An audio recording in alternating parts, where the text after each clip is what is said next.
एक बहुत बड़ी खबर आ रही है। सोचिए कि सालों की मेहनत और लगन से सेवा करने के बाद किसी की सबसे बड़ी मांग पूरी हो जाए। तो उत्तराखंड के हजारों होमगार्ड्स के साथ ठीक यही हुआ है। तो चलिए देखते हैं कि आखिर उनके लिए क्या बदला है और इसका असर पूरे देश पर कैसा पड़ सकता है। सबसे पहली और सबसे बड़ी घोषणा, उत्तराखंड के होमगार्ड्स को अब से हर साल 12 दिनों की कैजुअल लीव मिला करेगी।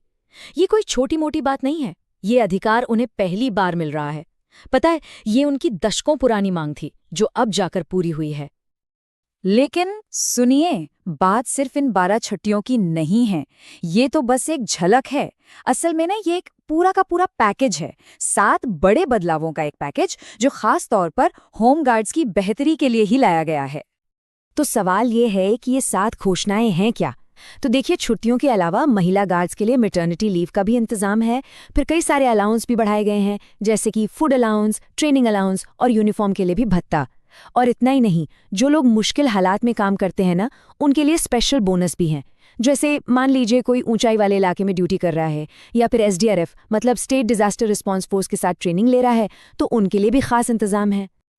चलिए अब जरा नंबर्स पर नजर डालते हैं, क्योंकि असली असर तो यहीं दिखता है। देखिए, जो फूड अलाउंस है वो सीधा 50% बढ़ गया है। और ट्रेनिंग अलाउंस सोचिए, जो पहले सिर्फ 50 रुपए था, अब वो लगभग 3 गुना मतलब 140 रुपए हो गया है। और ये देखिए, पहली बार ऊंचाई वाले इलाकों में ड्यूटी करने पर 200 रुपए का बोनस मिलेगा। और एसडीआरएफ के साथ ट्रेनिंग करने वाले जवानों को हर रोज 100 रुपए एक्स्ट्रा मिलेंगे। मतलब सीधा सीधा उनकी जेब पर इसका एक बड़ा और अच्छा असर पड़ने वाला है। तो अब सवाल ये उठता है कि आखिर ये सब घोषणाएं हुई कहाँ और क्यों? इसके पीछे की कहानी को समझना भी जरूरी है, क्योंकि मामला सिर्फ पैसों का नहीं है। ये बात सम्मान और पहचान की भी है। तो हुआ यूं कि ये सब होमगार्ड और नागरिक सुरक्षा स्थापना दिवस के मौके पर हुआ। मुख्यमंत्री पुष्कर सिंह धामी ने देहरादून के नानूर खेड़ा में एक परेड हो रही थी, वहीं पर इन 7 बड़े फायदों का ऐलान किया। और ये जो पूरा प्रोग्राम था, ये इन जवानों के काम को, उनके योगदान को सम्मान देने के लिए ही रखा गया था। और इस मौके पर मुख्यमंत्री ने जो कहा वो भी काफी मायने रखता है। उन्होंने कहा कि होमगार्ड्स जो हैं, वो चाहे गर्मी हो, सर्दी हो या बारिश, हर हाल में पूरी लगन और ईमानदारी से अपनी ड्यूटी करते हैं। अब ये शब्द सिर्फ तारीफ नहीं है, ये एक तरह से उनके काम को, उनकी मेहनत को एक ऑफिशियल पहचान देना है। तो सवाल ये है कि आखिर ये होमगार्ड्स करते क्या हैं? बहुत सीधे शब्दों में कहें तो ये पुलिस के एक सहायक बल की तरह है। आपने इन्हें देखा होगा, सड़क पर ट्रैफिक कंट्रोल करते हुए, लॉ एंड ऑर्डर बनाए रखने में मदद करते हुए और कुंभ जैसे बड़े बड़े इवेंट्स को संभालने में भी इनका बहुत बड़ा हाथ होता है। मतलब ये हर जगह मौजूद रहते हैं। तो समाज को सेफ रखने में, सब कुछ व्यवस्थित रखने में इनका रोल बहुत ही जरूरी है। चलिए अब थोड़ा आगे बढ़ते हैं और देखते हैं कि इस खबर का बड़ा असर क्या हो सकता है।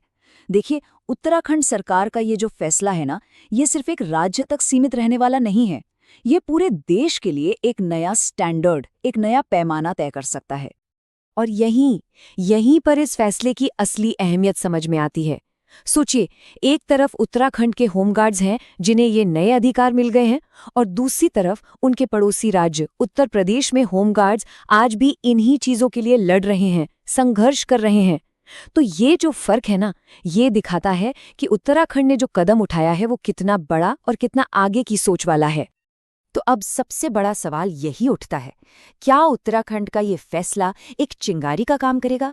क्या इससे पूरे देश में एक बदलाव की लहर आएगी? क्या दूसरे राज्य भी अब अपने होमगार्ड्स को वो सम्मान और अधिकार देंगे जिसके वो वाकई हकदार हैं?